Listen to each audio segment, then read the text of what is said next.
You're listening to Systemic Error Podcast. The failure was designed.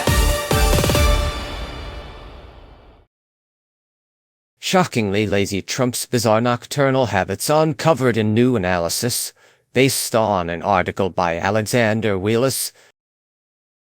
Executive time is not a schedule, it's a cover story. The source material, a Daily Beast review of Trump's June schedule, found a president who barely appeared publicly in Washington before 11 a.m. with executive time filling most mornings and several events delayed or canceled outright. When asked, the White House did not explain the schedule. It replied with a generic claim that Trump is sharp and energetic and pivoted to attacking Joe Biden's health, who actually holds power.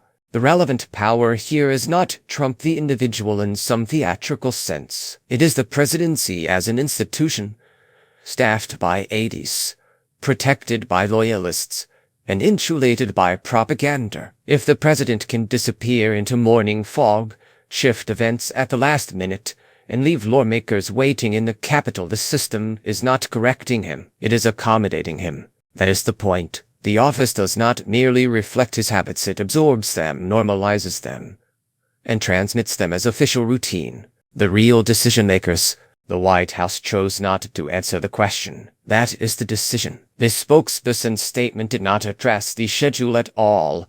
It performed confidence and then changed the subject to Biden. That is not explanation. It is deflection. And when a June 24 housing bill signing was canceled after Republican lawmakers had already set up in Statuary Hall, the embarrassment did not land on the man who canceled it. It landed on everyone around him who had to absorb the chaos and pretend it was normal governance. That is how institutional power protects itself, by forcing others to do the cleanup and call it order. Misdirection as method. The story's framing could tempt readers into treating this as a personality quirk, a sleepy old man's calendar problem, or a tabloid curiosity about executive time. That would miss the function. Executive time is a branding device for absence. It turns idleness, nocturnal behavior, and schedule instability into a supposed mark of command.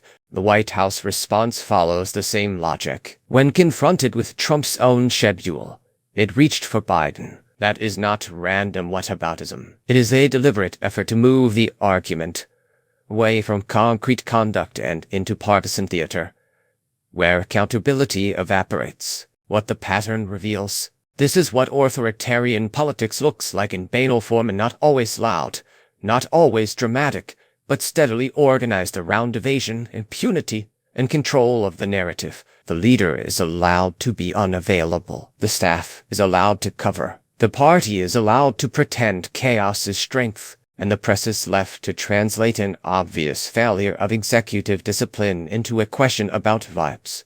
The deeper problem is not that one president likes to stay up late. It is that a political ecosystem built around loyalty and spectacle will defend almost any level of dysfunction if the right enemies can be blamed instead. The system behind the man, Trump's schedule, is not just evidence of personal laziness or erratic habits. It is evidence of an institution that has trained itself to absorb damage rather than enforce standards. When a president can routinely treat the morning as optional, cancel official events, and answer criticism by attacking a predecessor, the scandal is not the nap. The scandal is the machine that keeps running around him.